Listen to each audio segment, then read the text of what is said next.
computer. All right, welcome to everyone who's joining us today. I know Tom and Wren, this is you guys' first time joining us here at noon on Monday. A lot of these people on the call come lots of Mondays, and for the last what do we want to say, 8 months or so, we've been doing all the strengths, the individual strengths. And now we're switching over to a new format where we pull a couple different people on that have a couple of the different strengths. So you and Tom, you guys, Tom and Wren, they share the communication woo strength, but they also have some other different strengths. And so today is for all of us to just ask you guys questions. You can also share things with everyone on the call about your strengths, because that's all this is for. This is just for everyone to learn and to get more familiar with the strengths, but adding a layer of complexity, which is not just addressing the individual strengths, but also, some of the combinations plus. So I'm going to share my screen really quick. And let's first have you guys introduce yourselves. I'm going to pull up your LinkedIn profile. Wren, we'll have you go first. So everybody, if you want to connect with Wren, linkedin.com, it's Wren Ludlow. And Wren, do you mind just sharing who you are, what you've done throughout your career and where you're at today? Yeah, thanks, Brandy, for having me. Glad to be here. So Wren Ludlow, I'm a product manager at Zoom currently, recently made the switch. My career has been kind of a span of communication type roles, demand gen marketing, and then I got into product management for communication marketing products. So that's what has led me to where I am today, doing product management for a communications company, as well as some of our marketing integrations. Yeah, so I think that's my quick background. So if you're a product manager for Zoom, do we report the Zoom problem to you? You don't, because I don't own meetings. I own webinar integrations and the virtual conference integrations. So if you send me your bugs or feature requests, I can't do anything with them. Okay, and Tom, you're next. Here's Tom's LinkedIn is Tom-Bronson if you guys want to connect with him. Awesome. So my background is wide and varied. I've been in business very long time, not quite as long as Brad, but longer than everybody else on the call, probably. What are you trying to say, Tom? So I'm what most people call a serial entrepreneur, although I don't like that term because I don't think it's true. But I have done 100 business transactions. I have bought or sold 100 businesses in my career. And so I know that most people would say, well, that is the pure definition of a serial entrepreneur. But yeah, if you really understand a couple of these, I did some massive roll-ups, right? And so, and I typically held my businesses on average for probably close to 12 or 14 years. The two biggest ones I held for 17 years. And so, I am an entrepreneur. And once I sold my last business, I started the consulting practice that I have today, which helps business owners define and execute their ideal exit strategy. You can minimize that. That's like what I see on your screen right now is the just click over on the water somewhere there, Brandy. That should make it go away. Yeah. So we help business owners really define their exit strategy, because 83% of attempted business transactions fail to reach the finish line. So we teach entrepreneurs what they need to know and how they need to prepare their business and themselves for a transition. And that's what I do today. And then we all end up kayaking in a lovely lake like this, right? You could, or you could be, sipping margaritas on the beach. You could be scaling the mountain of your dream. It's whatever you want to do, Brandy. I would be kayaking on a lake somewhere. So, thank you guys for just introducing yourselves to the crew. Does anybody here have any initial questions for these guys about who they are, what they're doing? It's great to meet a fellow woo. Yep, we've got Yes. some woos on the call. And I've got Tom and Wren's strengths on the screen right now. Can everybody see my screen okay? Yes. Yes. Okay, so what you can see between Wren and Tom, I'm looking at just their top 5 strengths only here for a second, is that the only top 5 strengths that they share are communication and woo. Otherwise, all the rest of their strengths are completely different. Okay, so if we want to compare them side by side, you can see that communication and woo is both of their top 2 strengths. Tom's is woo communication, Wren's is communication woo. So Wren, let's go back to you for a second. And maybe you can help everybody really understand, in your opinion, how your communication woo has really driven a lot of what you've chosen to do with your life. Mhm. So I studied communications in my undergrad degree. So I think that was a pretty explicit, even before I took this test, I kind of knew I enjoyed, I think, the writing element, speaking, interacting with other people.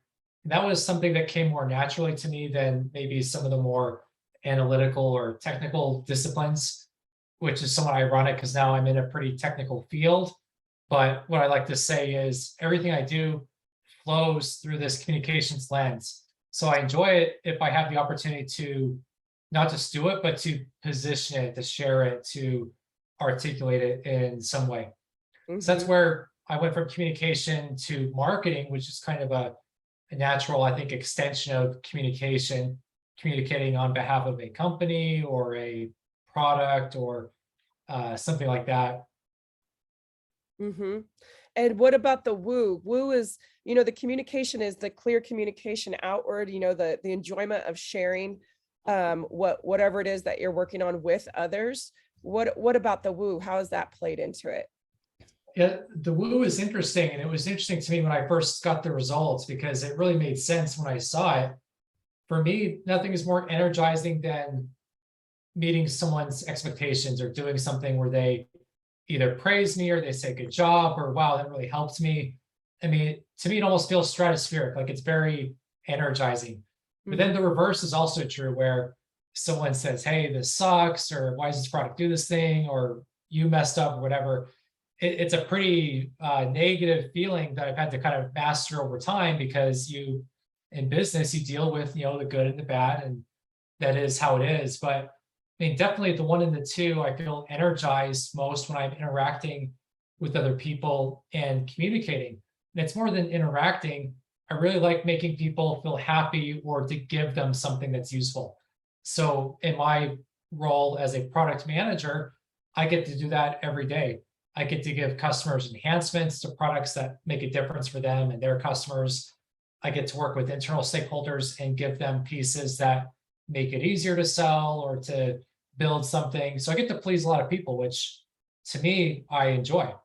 Yeah, and I hear that positivity in you too, where it's like, Yeah. the enjoyment of making people happy. And that is really the essence of positivity, is to not only be positive yourself and optimistic yourself, but bringing that, into other people's lives as well and having that strong impact. So Tom, when we look at your profile, we go, okay, not only do you have woo and communication, but you also have lots of other orange: activator, significance, competition, command, which, if you guys remember, the orange is the influence. So Tom, maybe help us understand how you've been able to have such a strong influence over the course of your career using not only your woo and communication, but all the rest of your influential strengths as well. Well, interestingly enough, just like Wren, I studied communications in college, right? But of course, that was back when communications was more like newspapers and magazines and things like that, right? Not like what communication is today. I was on the radio, I did a little television, all of that kind of thing. So, which I think plays straight into my communication skill. But woo, I can remember my father introducing me to somebody at some point, and I was a very small child, probably 7 or 8 years old. And the comment that he made is, Tom's never met a stranger, Well, that's the woo. I walk into a room and everybody, I'm going to meet as many folks as I can, and I'm gonna try and win them over. And it plays really well for I do a lot of public speaking, so I speak at conferences, I do keynote addresses, things like that. Well, I love walking into a cold room where I don't know anybody, but by the time I'm done with my talk, everybody feels like they know me and I can walk out. And it's so funny when I stay at these conferences, people will walk up and they'll just share intimate details with me, right? And it's because I've done something to kind of win them over in the talk. So now, and I did it. It's not didn't go unnoticed to me, Wren, that your number 3 strength is my number 11, and my number 3 strength is your number 11. I just thought that was ironic on there, but it's high for both of us, right? The positivity and the strategic. But it's not surprising to me, given that I was in broadcasting for a few years, and I do a lot of public speaking now. I write books, I have a podcast, all of those things that we see all the orange so high in mine. It makes me sad that I don't see the blue until number 11, but there it is. Yeah, and you guys, I am what I am. you guys also share a ranger. You have a ranger at 8 and 9. That's real close. And you also have input, which is also pretty close. Let's scroll down to the bottom here and see. I'm looking for your learner, Tom. There it is, down at 25. So Yep. So which I Wren, find interesting. I really find that interesting that learner is down there because Brad knows this about me. Brad and I are good friends, have known each other for years. I read probably 50 books a year. Yeah, I mean, I'm a voracious reader. Sitting on my desk right now, there are 2 stacks like this of books that are lined up to be next, right? And so I read a lot, and so if learner it means that I'm not. I mean, I put that stuff to use. I do notice that in communication, one of the points that the CliftonStrengths brings out, it says chances are that you are constantly giving your mind fresh ideas by reading, and so I'm just surprised that learner is low for mine, but it is. well, yeah, let's take a minute to understand that, because input is also gathering information. And so a lot of people who have input also read. But Wren, how do you understand learner for yourself? Yeah, I mean, especially as a product manager, I kind of always have to learn what is the next thing we're building, how am I competing, how do I do something that's more kind of transformative and transcendent that someone else hasn't come up with. So that's always been kind of part of my, I guess, desire. And even when I got into marketing, I studied PR technically, so I didn't do demand gen. So I had to learn a lot of the demand gen tools, the B2B sales life cycle, things like that. And then when I transitioned to Sabre, I had to learn all about the product management components, mechanics, because I didn't have background there. So that's kind of evolved in my work life, but also privately. I mean, Tom was talking about his books. I'm guessing I own more books than Tom. I don't know. I'd be willing to make a bet. This is just one room in my house, but I have 5. You can't see in my office because the fireplace is behind me, but you can see the edge of this one. Yeah, I've got 5 floor to ceiling, 4-foot wide bookshelves that are packed with books here. There you go. Yeah, so there you go, competition. Yeah. I'm going to count them right now. He just tapped right into his competition, Wren. Mine's close to 2000s. If you're above that, then I applaud you. Yeah, so I think the learner too. So right now I'm doing my online MBA, which is something I kicked the can down the road, but I always had that desire to.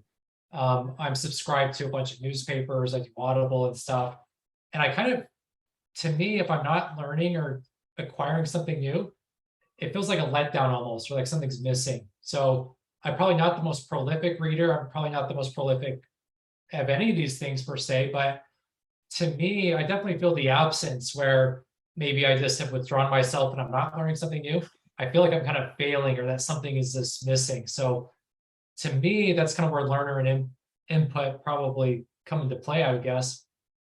Yeah, and so what I see is that input usually is a research function. It's a gathering of information, and it's a, becoming that subject matter expert that then provides the input back out to other people, where learner is usually learning more of a skill.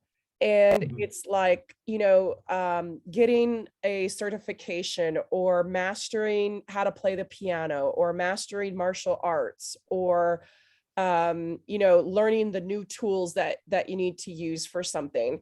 It's you'll see learners go around a company and they'll become, they'll be an engineer for a while, and then they'll be a finance person for a while, and then they'll be in marketing for a while, or just they'll do different things across their career because they want to learn how to do that thing.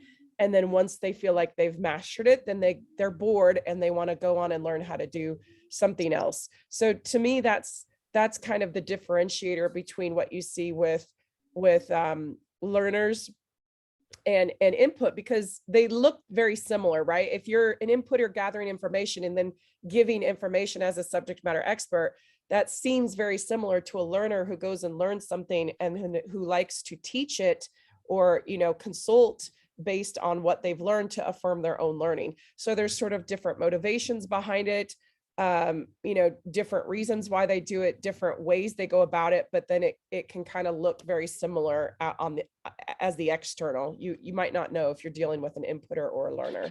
Does Mhm. that help clarify it for everybody on the call? What the difference I don't is? want to oversimplify it, but as I think about learner, and I did go back and read that while you were talking about it, just to see a little bit. One of the things that probably the reason why it's lower for me is that the overgeneralization is that it's the process of learning that gets you excited Right. rather than the outcomes, right? And so, Right. but to me, I read only to get new input so that I can change the outcomes always, right? And so I I I am almost never uh learning just to learn more. I don't need to know more, but what I need to learn is how I can take what I'm learning and change what's happening in my life. Mm-hmm. Gotcha. I can see that distinction for me though, because so I like to collect books because I enjoy the thought of reading it at some point whenever I get to it, right? And I do read them, but there's a lot of literature about, they call it the anti-library, or there's value in the books that you haven't read versus the ones you have, Yeah. because it shows the next thing you do want to learn, or shows you don't know everything. So it is funny because I do enjoy this, even I have them here because it gives me energy. I enjoy Yeah. picking something up and swapping it out or whatever.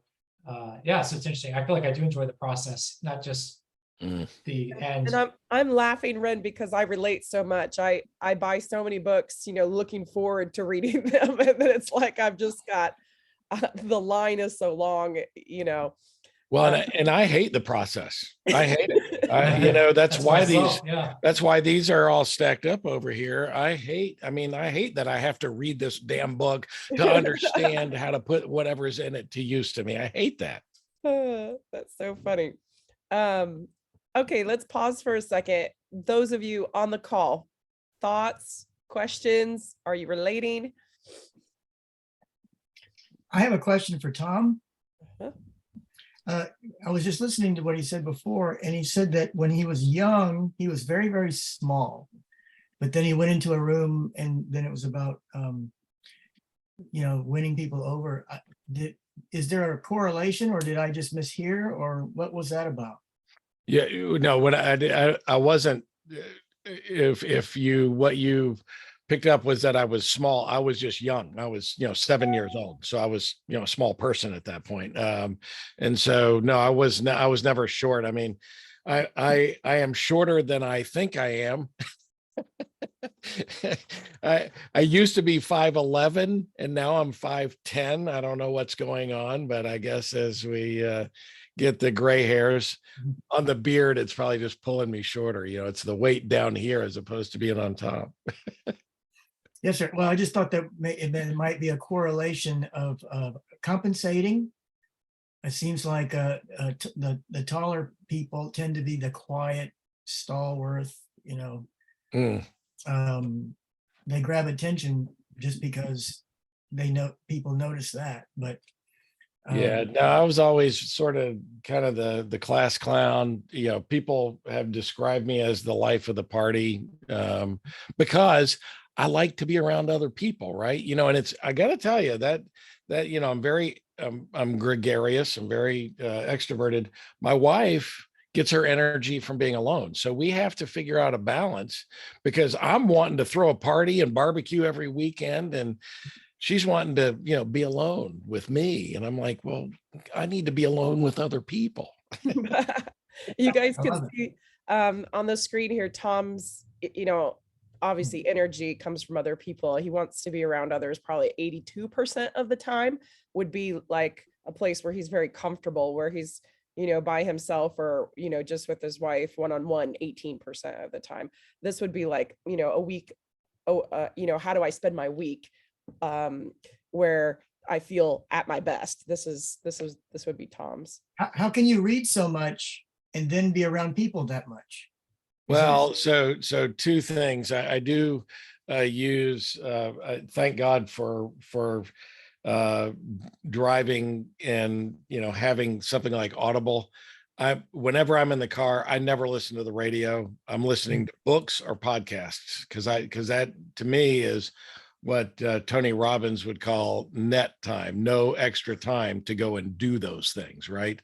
So that changed my life when I could listen. But what I do is, whenever somebody recommends a book, and I've got a long list of books to read, then I will download it on Audible first. But by the end of the first chapter, I know if I'm buying the paper copy, so that I can make notes in it and sit down and read it. But I did have to learn how to read speed read. So that was something that it was not natural for me. And I had to take a course several years ago that's offered by TCU here locally every summer to learn how to speed read, so that I could get through more books faster. So Brandy, I have a question. Yep. I noticed both Wren and Tom have activator high on their charts. Uh-huh. How does that fit in for these two? Yeah, I'll let them speak to it. One of you guys want to jump in and share how activator really influences your communication woo? Yeah, I can talk about it. Okay. So in my line of work, where I'm a product manager, you have kind of a planning component. Then you've got, once you plan with your development teams, you go execute, right? So I think, to me, I love kicking off projects. I love working with people, but then I love getting to the building. As far as like waiting in between, or that being dragged out, that's maybe less enjoyable. So looking at my skills is always interesting, where there's this element of early in the process, but then late.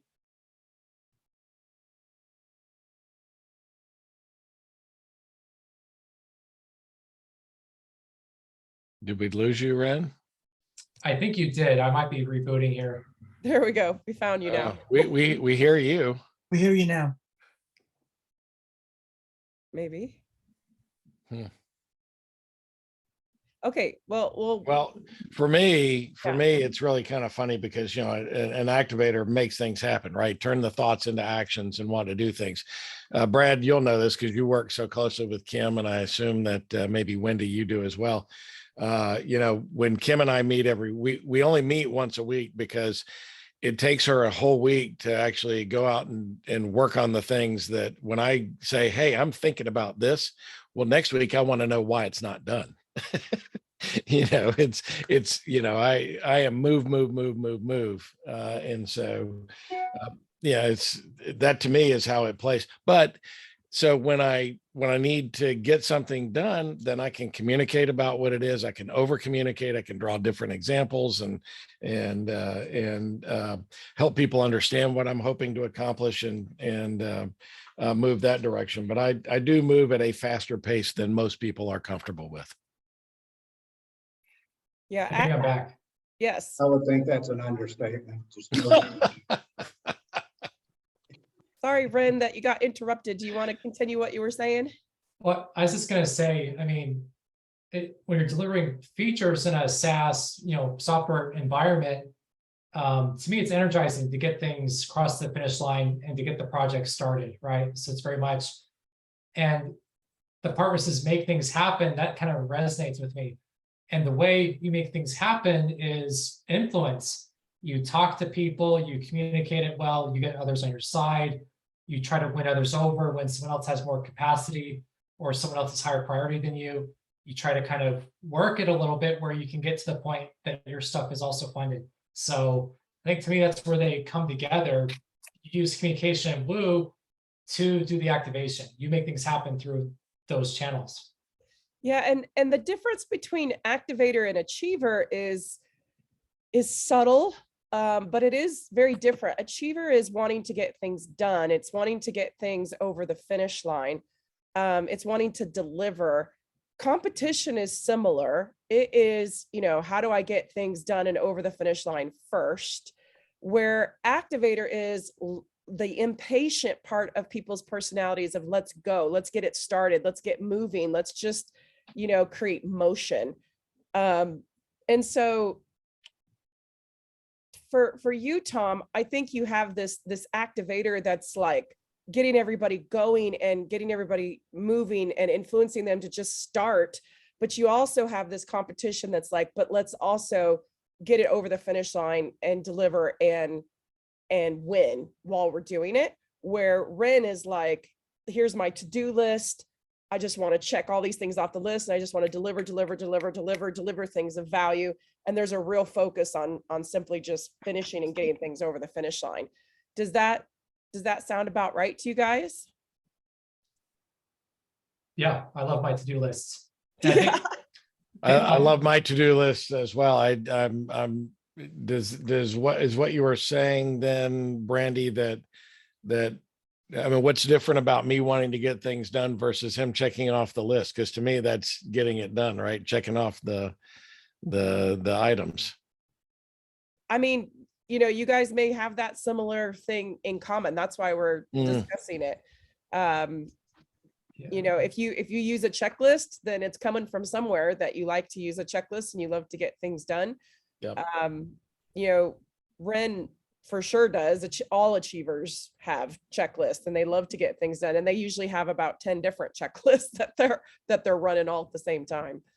Mm-hmm. I'd say for me, I'm not very competitive in the sense of I don't thrive off of, I beat so-and-so and so-and-so, thus I feel better, or I'm going to be first. I think if I am achieving something and getting things done, I think it's 20 for me, maybe. Yeah, it's lower. Yeah. So, and I've kind of noticed this about myself, the type of communication I do, the type of working with people, I don't care as much about beating somebody, which is interesting. Mm-hmm. Now, at a certain level, I like to beat the competition. I want better features than them. I want to feel like my product is better. But just from like a mechanic standpoint of doing things, competition isn't a driver for me, which is kind of interesting. Mm-hmm. And it's always been a huge driver of mine, right? I want to be best at whatever I want to do, and that was drilled into me probably, and I thank my father for it.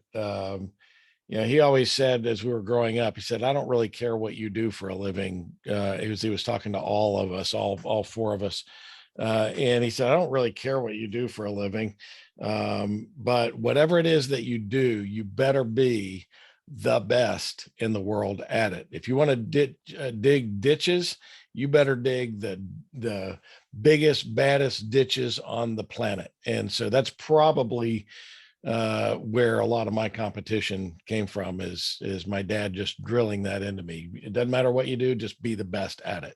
Yeah. And what that tells me, Tom, is that you had it, somewhere in your top 10, probably, even as a child. And by him exercising that part of your personality and brain, it became stronger and it became, something that was a bit more dominant for you. And the reason I say this is because even if your dad was like that, but you if you didn't have that high, if you had it really low, it still wouldn't have crept up. You actually would have felt, you would have just felt awful as a kid, right? To always be having this competition thing always said to you and how important it was. And then you just not feeling like it was all that important. So then you're going, I'm trying, Dad, to care about winning, but I don't. And so there's this interesting,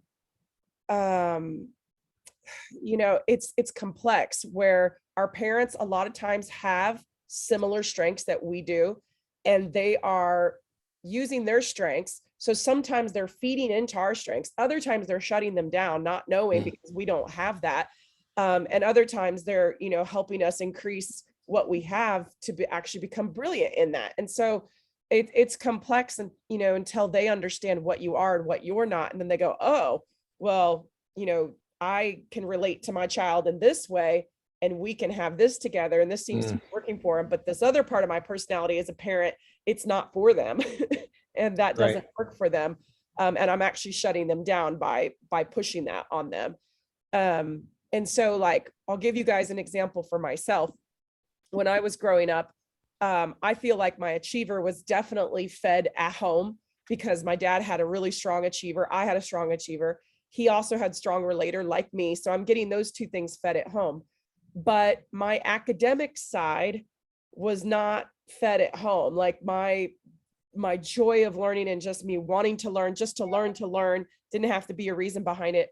And so that wasn't as accepted at home. I'm sure it was like, they were grateful I was doing well in school, but it just wasn't something that was fed at home. So, but luckily for me at school, that was fed. So I could go to school and I could learn, all the things I wanted to learn all day long, over here. But I could see like where my intellectual side was not, my dad and my brother who I grew up with were very entrepreneurial, where I was, naturally a little bit more intellectual or academic. And so, we all have those dynamics going on. And unfortunately, some people are very suppressed by their parents. And so they grow up thinking, they're not okay, or, not knowing how to use their own strengths, or they take a longer time to settle into who they actually are and use those things for good. But what we want to do as parents is really go, okay, who is my child? Not who do I want them to be? And where are they like me, but where are they not like me? Where are they like their mother or their father? And then, really just try to help the child realize who they are and feel very confident in their own skin, in their own shoes. Shall we scroll down and look and see what's down here in the bottom? So this is interesting because you guys actually have a lot of similarities in your bottom strengths. Restorative is down here. Deliberative is down here. Deliberative is opposite of activator. Restorative is typically opposite of maximizer. You both have developer down here, adaptability down here, and consistency. So there's a lot of similarities with what we could maybe say is opposite of a woo communicator. Any thoughts about your bottom strengths, guys? So Brandy, quick question as they're thinking about that. Does that mean they should outsource all of that stuff at the bottom? Absolutely, Brad. That's a great point. If they, either one of them, need to spend a large amount of time solving really hard, complex engineering problems, outsource it. Well, if anybody asked me to solve really large, complex engineering problems, then they're going to get exactly what they deserve. They're going to get an earful. Yeah. Yes, exactly.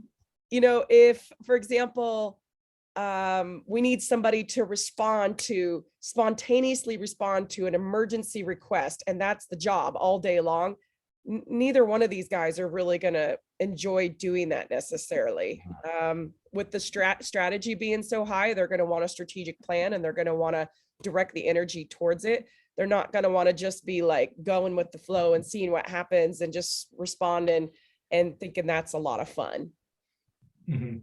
So some of the, as I'm just kind of reading through these, again, some of these traits at the bottom of mine are kind of lean towards stability, right? I mean, people who want to be kind of even keel, get the same thing, have a routine, that kind of, I get so bored with that stuff, right? Don't ask me to do the same thing every day, right? Because it would bore me out of my mind to do that. So to me, a lot of them are kind of related to that as I'm reading through again on those. And I'm not a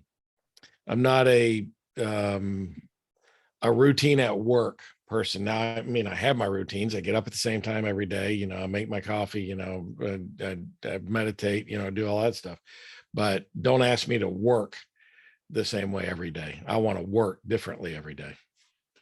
What about you, Wren? Any thoughts about what's in the bottom here, about what you hate doing? These are the things you probably hate doing? Yeah, I mean, I think it resonates. It feels bad to say I hate something, but I think it definitely doesn't energize me the way the top of the funnel does. Being in product management, it's nice because you can kind of carve out your specialty based on the features and the product that you work with, as well as your kind of specialty in that mix. And then within the org, you basically outsource those things you don't like to other people. Customer support goes to customer support. The engineers, they're the ones breaking through brick walls every day with the really technical problems, Right. on and on. And you can kind of help facilitate that, but you're not the one having to do all those things. So to me, that's where I feel like I found a good fit in product management, because even though it's the same product, it's different. Every release cycle, every day is different based on who you've got to talk to, the bugs that have come up, the needs that have come up. So I feel fortunate where I can have that balance, where there's kind of an end goal I can achieve, but it gives me some of this, the mix. I think what Tom was talking about, it gives me some of the differences, and it's never the same. I'm always doing the next thing. It's never over. And what I noticed about yours, which is very common among product managers, is you have all 4 categories, right? You have the need to do a little bit of relationship building through the day, the need to do the strategic thinking, the need to actually do some execution. You have the influence. And when I looked at your next 5 strengths, it was the same.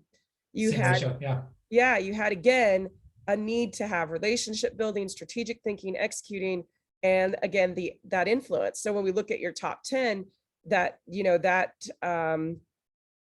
that those 4 quadrants remain intact, which just tells us that is really what you need. You need something where you can build relationships, strategic think, execute, and influence all day long, all 4 of them.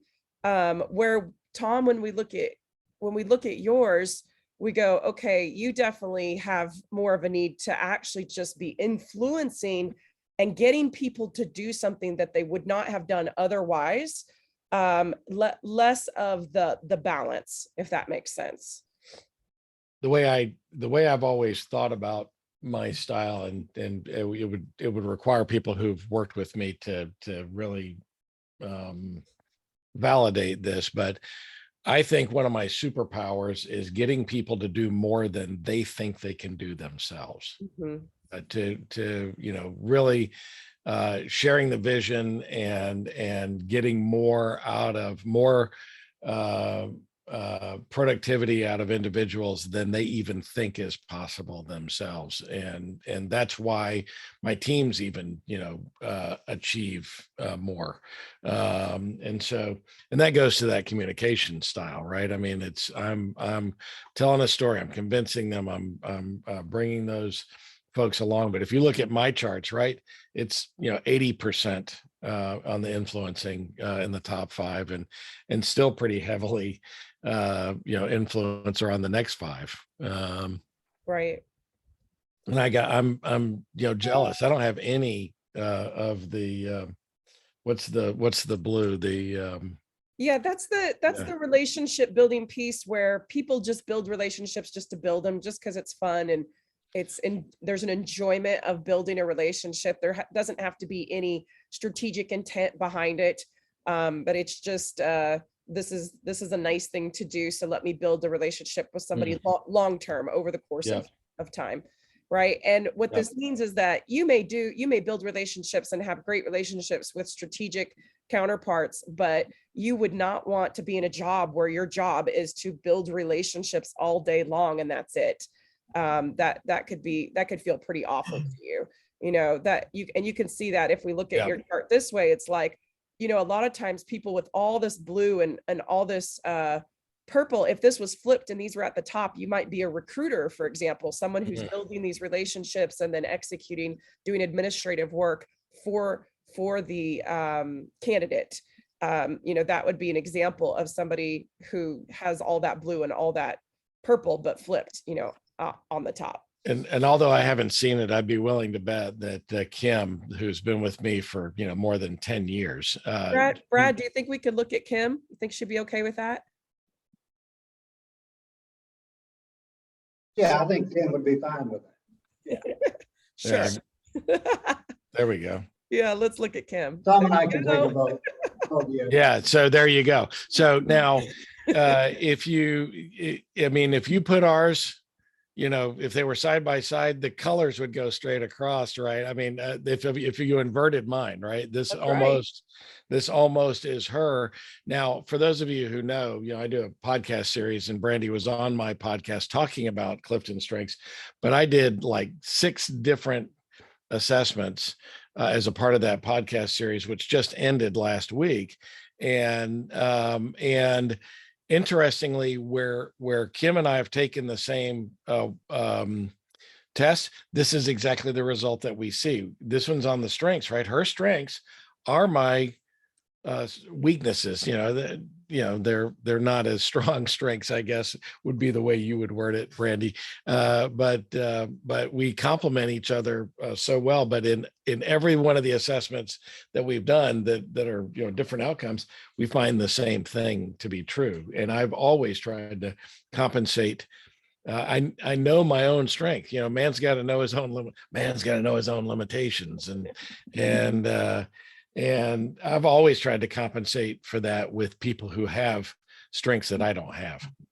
Yeah. And those are the best partnerships, is when someone else gets to do all the stuff they love doing and it's the stuff you don't enjoy doing. And so they're doing their best work instead of you having to just plow through it and just get it, just barely get it over the finish line, limp it across the finish line. Yep. Instead, you've got somebody that's just soaring on, doing the things that they love, which just aren't the same. Yep. I know limping over the finish line. Yeah, I bet you do. I kind of feel like I'm in between these two men. I'm like the middle thing, because I see myself in both of these guys in different aspects. It's kind of weird, so it doesn't mean, I hope it doesn't sound too weird, but I had something for Wren that I was curious about.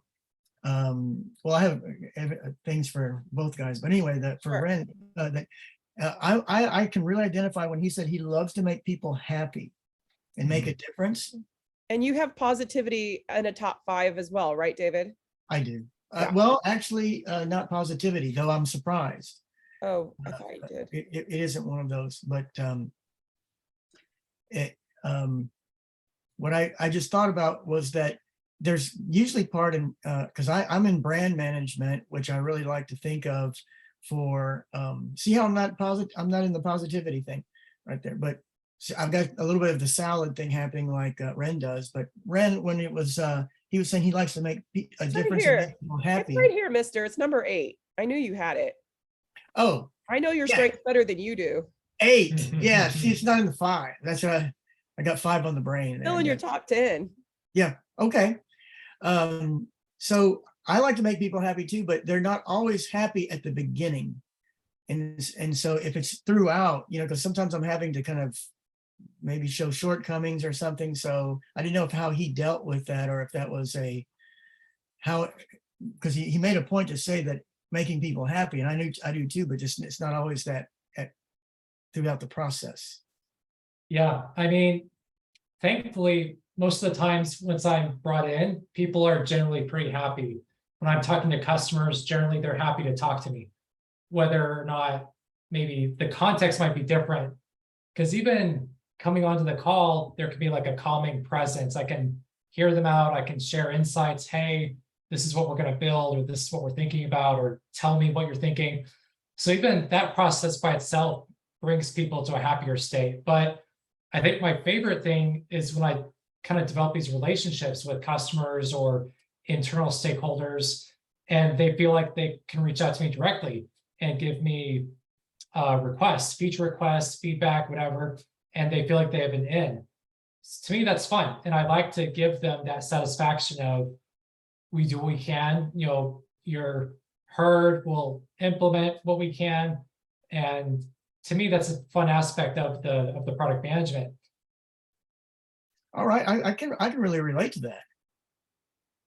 Yeah, that So sometimes it is putting that ease. delivering explicitly something, but other times it's just even working with people, you don't give them something they wanted, but they walk away, feeling more upbeat because you talk through things, or they feel, like I said, heard.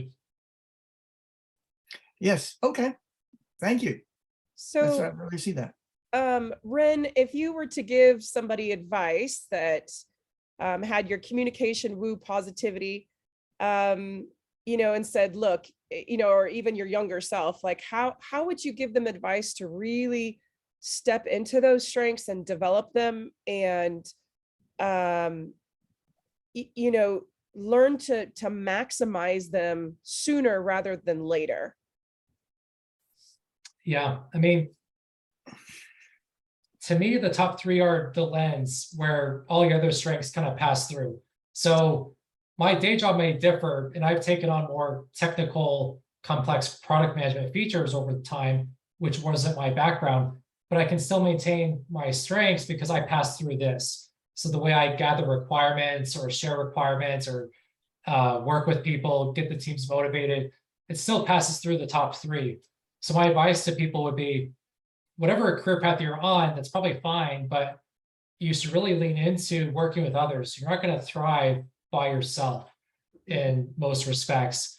So find ways where you can recruit others or influence others to give you that help or reinforcement. And even if they don't offer you anything explicitly, that process clarifies things in your mind. So to me, most of my discoveries are when I'm talking to somebody else, not when I'm ruminating by myself. So I, earlier than later, I try to get on and brainstorm or talk to people or share things and get ideas. And even that by itself, I come to terms with what I need to do. Yeah, that makes a lot of sense. And I appreciate that, because as a coach, that's some of the advice I've given to a communication woo personality, is to get out there, right? Especially this pandemic was so hard on you guys, where you couldn't be out and about and be social and be with all the people that give you so much energy and so many ideas. And it was a bit depressive for the extroverts, which, as an introvert, I thought it was kind of funny. I'm like, well, I have to live in your extroverted world all the time. Now you know what it's like. I quite enjoyed the pandemic. It's funny because I feel like I have a more tempered extroversion than Tom does, because you talked about both of us are extroverted, but I think to me, I work from home now, and it's just as lively as when I was in the office. I mean, the more Zoom calls with the more diverse of a group, to me, those are the best days. I mean, obviously, I like the days too where I get things done, but in a day where I've talked to the customer, legal, engineering, other PMs, marketing, phenomenal. I really enjoy that. And that's my extroversion.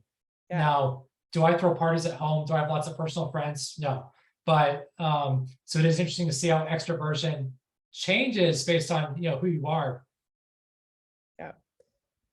What about you, Tom? What would you give your younger self advice on? Yeah, I like the way you worded that, because I always try to couch any advice that I give to anybody in more of a what would I tell me when I was 18, 40 years ago. And you might, I don't know where this would appear here, but you might find this to be surprising about me. Um, uh, uh, I fight, I battle every day, imposter syndrome, right? And so I would tell my 18-year-old self to just get over it already, right? And because play all these strengths. I've known that these are all strengths of mine, from a very young age. But then you get the little things that creep in, like, oh, well, why would anybody really want to listen to me, right? Or what? No, they don't. Nobody wants to meet me, right? And those kind of silly little things. And I battle that. And by the way, I think most people do, and it's get out of your own way already and go play to these strengths and take advantage of them. I've talked myself. I mean, I've achieved some great things, no doubt, in this career, but I've talked myself out of achieving more because I get in my own way. And I would try to advise myself to find a way to get out of your own way and go and do these things that I know that I can do, and so yeah. But as you also know, based on these strengths, I get my energy from the affirmation of other people, right? And so COVID was, as you mentioned, it was a fairly dark time because I can't be out, right? But of course, I'm a rule breaker. I go out and do things anyway. And if rule follower is somewhere on this list, I don't know where it would be, Yeah, Brandy. it's down at your bottom. Yeah, it's got to be at the bottom. Yeah, and but for my wife, God, the pandemic was awesome, right? Because she could be here and not have to see anybody. For my daughter, I've got 3 daughters. For one of them who is just probably 95% introvert, pandemic was the best thing in the world. The pandemic hit when she was a senior in high school. I would have killed myself if the pandemic hit when I was a senior in high school. And she thought it was the best thing ever. Oh, you mean I don't have to actually go to school and see anybody? This is awesome, Dad.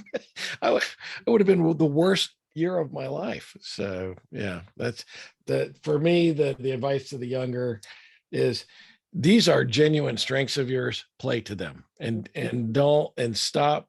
And stop looking back.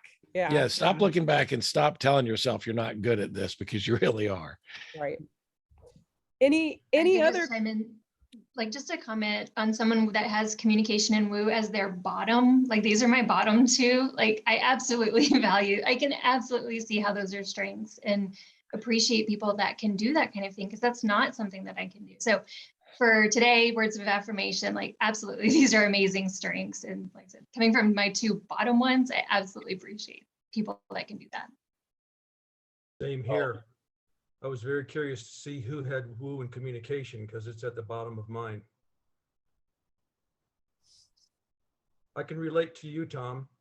It oozes out your pores.